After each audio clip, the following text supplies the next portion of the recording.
Salut à tous et bienvenue sur AZ237. Un héros peut se présenter sous toutes les formes et toutes les tailles. De même, une action n'a pas besoin d'être extraordinaire pour aider quelqu'un. Parfois, la chose la plus inattendue se produit dans des circonstances imprévisibles. C'est bien quand les gens montrent un peu de courage, mais c'est encore mieux quand leur courage se manifeste dans des actions calculées intelligemment.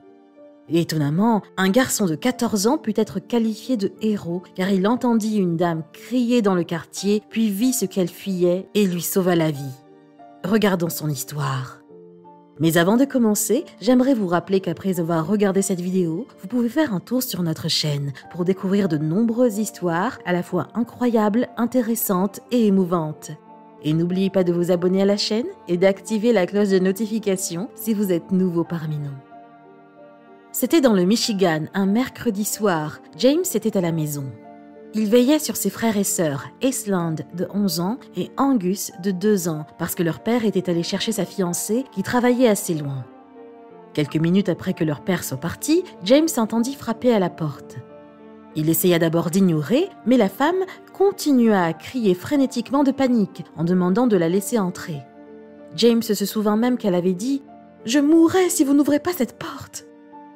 Avec précaution, le garçon ouvrit la porte et trouva une jeune femme avec des bleus couvrant son visage. Elle tenait ses bras serrés près de son corps, l'un d'eux était cassé.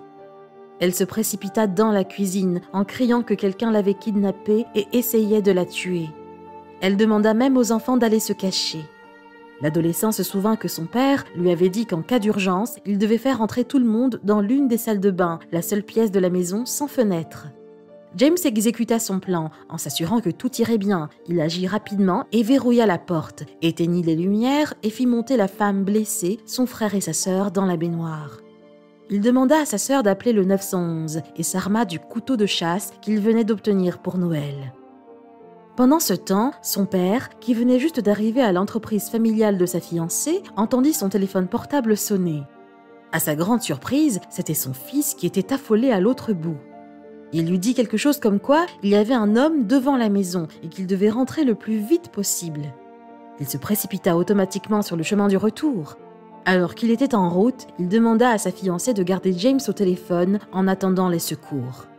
Il ne fallut pas longtemps pour qu'ils entendent le présumé agresseur, Eric Ramsey, battre des poings et crier pendant qu'il essayait de forcer l'entrée de la maison.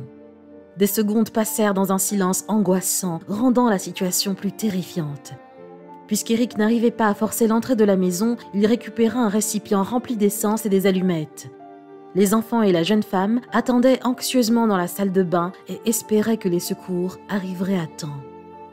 Enfin, le père de James arriva. Il espérait pouvoir surprendre l'intrus. Il éteignit ses phares à moins de 160 mètres, dans l'espoir d'attraper la personne à l'extérieur. Il ne trouva pas l'intrus au fond de la maison, mais il éteignit le feu et essayait de briser une fenêtre pour entrer dans la maison, sans savoir si l'intrus était à l'intérieur.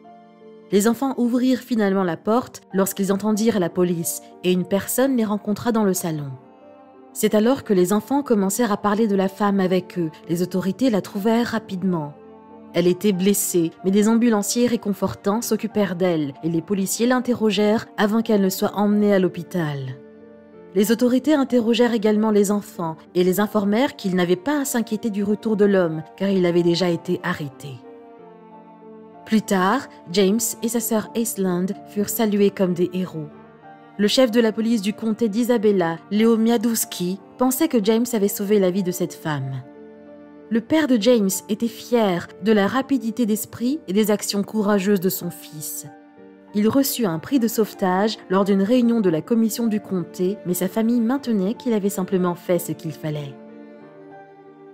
Quelle est votre opinion au sujet de cette histoire? Dites-le nous dans les commentaires. Si vous avez aimé cette vidéo, alors cliquez sur le bouton j'aime et partagez-la autour de vous. À très bientôt sur AZ237.